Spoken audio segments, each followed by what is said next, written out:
Hmm. Hi. Okay, I need to fix this. Give me 1 second. I want to make sure. There we go.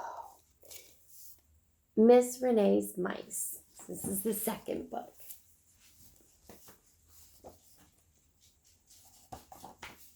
Miss Renee lived in a big house by the ocean. It's in Maine, just so you don't know, in case you didn't know. The house was full of little houses.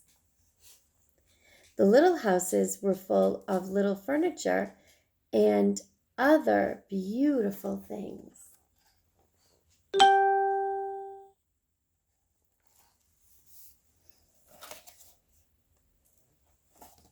Miss Renee made the furniture herself out of maple and pine from the Maine woods. She made curtains and pillows and bedspreads out of the best calico fabric she could buy.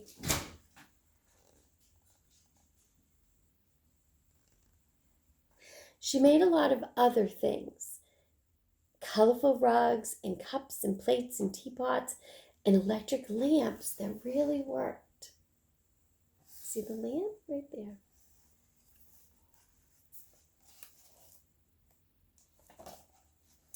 Miss Renee filled the bookcases with miniature books that she printed on a miniature printing press. She decorated each room with thimble-sized vases of pink and red and yellow tulips that she made from dainty bits of colored paper. Practically anything a little house needed to be perfect, Miss Renee knew how to make.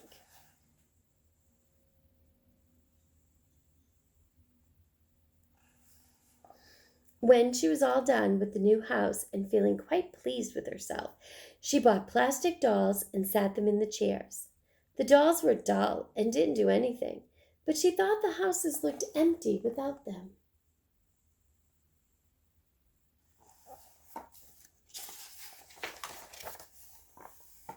One night there was a terrible storm with ice and snow and sleet and wind. Boom! It blew down Miss Renee's barn. Oh no! The barn had been full of mice, but not anymore. Those mice have to go somewhere else now. Where did they go? The mice moved into the big house. Then they moved into the little houses.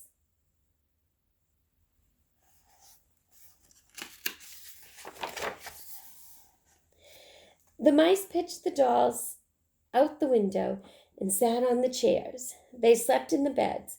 They switched the lights on and off. They pulled the books down from the shelves and read them.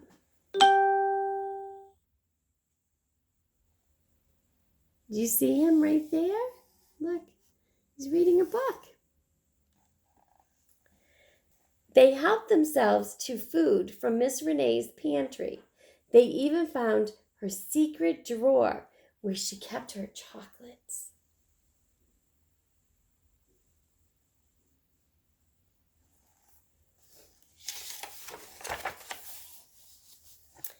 The mice dressed up in the dolls' clothes and had wild parties. What a mess!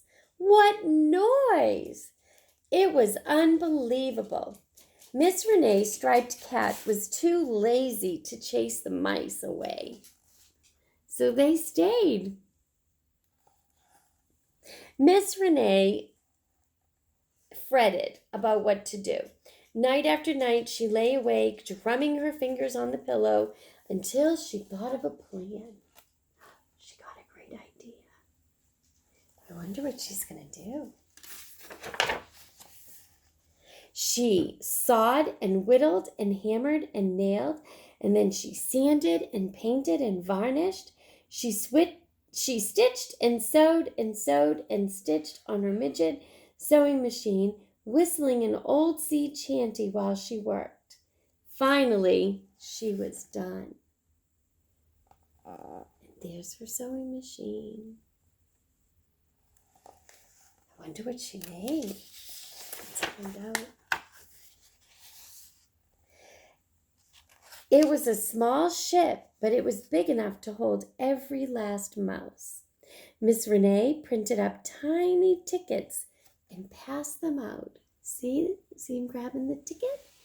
The tickets to get on their boat. Where are we going? Asked the mice. Around the world, said Miss Renee, giving the boat a shove. Goodbye. Goodbye.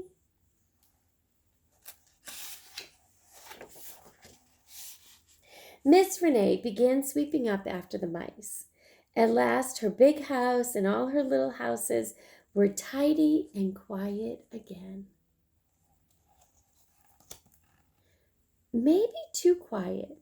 Without the mice, Miss Renee had trouble falling asleep at night. Much to her surprise, she missed their squeaky singing and pittery-pattery dancing. She missed the happy party sounds, because now she's all alone again. Just her and her cat.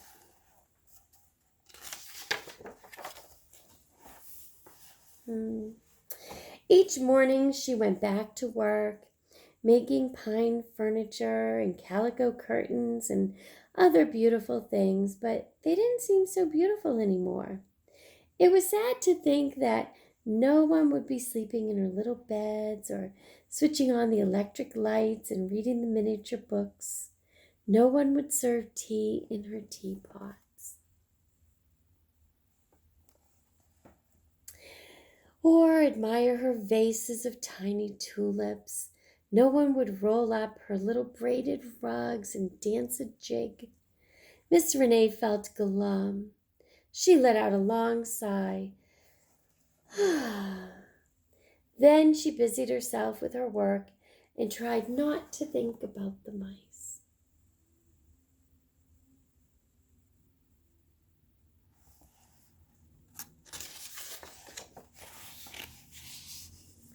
Weeks passed, and then months. By the time the whole season had passed, bringing autumn leaves and snowflakes and wildflowers, Miss Renee had almost forgotten about the mice. Until one day, when she looked out the window and saw a ship. At first she thought it was a big ship far away. But it wasn't. It was a small ship very close. She ran down to the ocean to meet it. "Where have you been?" she cried. "Around the world, of course," said the mice as they began unloading their cargo. They brought things back. Oh, look at this. They had brought back rosewood from Bolivia and tulip wood from Burma. They had also brought mahogany from Honduras, hornbeam from Iran, bamboo from China. There was silky oak from Australia, koa wood from Hawaii, teak from Cameroon, and zebra wood from Zimbabwe. The mice had brought fabric too. Tweed from England, tartan from Scotland, lace and linen from Ireland. There was brocade from Belgium, velvet and satin from France, batik from Java, kente cloth from Ghana, madras from India, and brilliant woven cotton from Guatemala.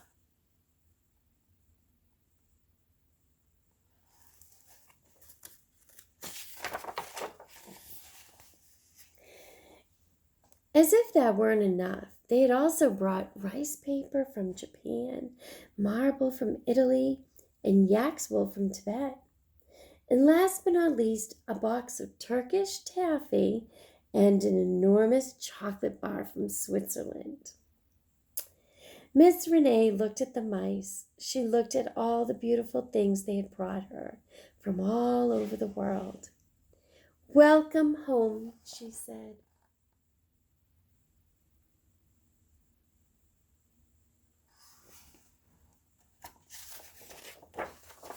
The end. No animals were harmed while writing this book. That was Miss Renee's Mice. I hope you enjoyed listening to our story today.